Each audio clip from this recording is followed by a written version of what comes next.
Em 11 de setembro de 1963, o Santos venceu o Boca Juniors em La Bombonera e se tornou o primeiro time brasileiro a vencer o Boca em seu estádio. Mas esse não era o único feito histórico daquela partida. O Santos se tornou também o primeiro brasileiro a ser bicampeão da Libertadores. A década de 1960 foi o período mais vitorioso da história do Santos. Entre 1960 e 1970, o clube santista ganhou 6 campeonatos brasileiros, 2 Libertadores e 2 Mundiais, além de 8 campeonatos estaduais e 3 torneios Rio-São Paulo. O time do Santos era muito popular e frequentemente fazia excursões ao redor do mundo para jogar amistosos, e ganhava a maioria deles. O time era tão popular que todos queriam ver de perto Pelé e seus companheiros. A Copa Libertadores da América começou a ser disputada no ano de 1960.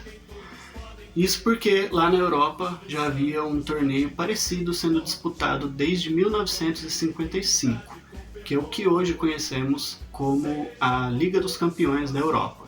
Então decidiram criar esse campeonato sul-americano para que o campeão da Libertadores e o campeão do torneio europeu disputassem para saber quem seria o melhor time do mundo. O primeiro campeão da Libertadores foi o Peñarol do Uruguai, que venceu as edições de 1960 e 1961.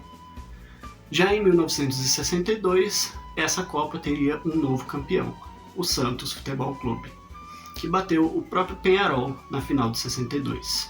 Por ser o atual campeão, na edição de 63, o Santos entrou direto na semifinal do torneio, para jogar contra outro brasileiro, o Botafogo de Garrincha. E aliás, Santos e Botafogo era um grande clássico daquela época. O primeiro jogo foi disputado em São Paulo e foi um duelo muito equilibrado, com o Botafogo saindo na frente, com um gol de Jairzinho. O Santos suou sangue para poder empatar esse jogo e só conseguiu no último minuto com um gol de Pelé. E então a decisão foi para o Rio de Janeiro. Lá no Rio, todos estavam ansiosos para ver um grande embate entre Pelé e Garrincha, já que o Anjo das Pernas Tortas, como era chamado Garrincha na época, ficou de fora do primeiro jogo. Mas o Santos não tomou conhecimento do seu rival e aplicou uma goleada por 4-0 no Botafogo, sendo que Pelé marcou 3 gols nesse jogo, e o outro foi anotado por Lima. Santos avançou para a final da Libertadores, para enfrentar o Boca Juniors, que havia eliminado o Peñarol na semifinal, ganhando os 2 jogos contra os uruguaios.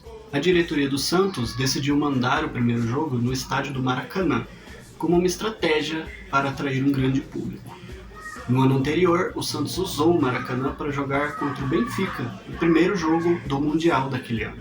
E a estratégia deu certo, porque 63.376 pessoas acompanharam a primeira decisão da Libertadores de 63. E é importante dizer também que naquele primeiro jogo da decisão do Maracanã, torcedores dos 4 grandes do Rio de Janeiro se uniram aos santistas para torcer pelo Santos. O Santos começou avassalador e dominou o primeiro tempo. O Santos fez 3-0, com 2 gols de Coutinho e mais um de Lima, todos na primeira etapa. E o jogo foi para o intervalo, 3-0 para o Peixe. Mas na segunda etapa, o Boca reagiu e marcou 2 vezes com o San Filipe, e a partida terminou 3-2. Apenas um gol de diferença foi a vantagem que o Santos levou para o jogo da volta. Isso foi o suficiente para deixar os argentinos confiantes, pois acreditavam que em seus domínios o Boca seria favorito a vencer o Santos de Pelé. Mais de 80.000 pessoas lotaram La Bombonera para o jogo da volta, fazendo aquela pressão absurda que a gente vê até os dias de hoje. Deve ter sido infernal para aquele time do Santos. E o Boca pressionou durante todo o primeiro tempo, e o Santos foi guerreiro e suportou a pressão dos argentinos, e foi para o intervalo com um placar em branco, mas não demorou muito na segunda etapa e o Boca conseguiu abrir o placar, de novo com ele, San Filipe, para incendiar La Bombonera. Mas o Santos não se abateu e só 3 minutos depois conseguiu chegar ao empate. Em bela assistência de Pelé, Coutinho ficou na cara do gol e empatou para o Santos. Depois disso, o Santos dominou o restante da partida e Coutinho retribuiu o passe que Pelé tinha dado para ele e deixou o Rei na cara do gol e Pelé marcou o gol da virada do Santos. E a partida terminou assim: 1 para o Boca, 2 para o Santos Futebol Clube, que fazia história, conquistando o seu segundo título de Libertadores da América, de forma consecutiva. Depois disso, o Santos ainda disputou o Mundial daquele ano, ganhando do Milan e se tornando também bicampeão mundial. Era só o início daquele período que seria o mais vitorioso da história do Santos.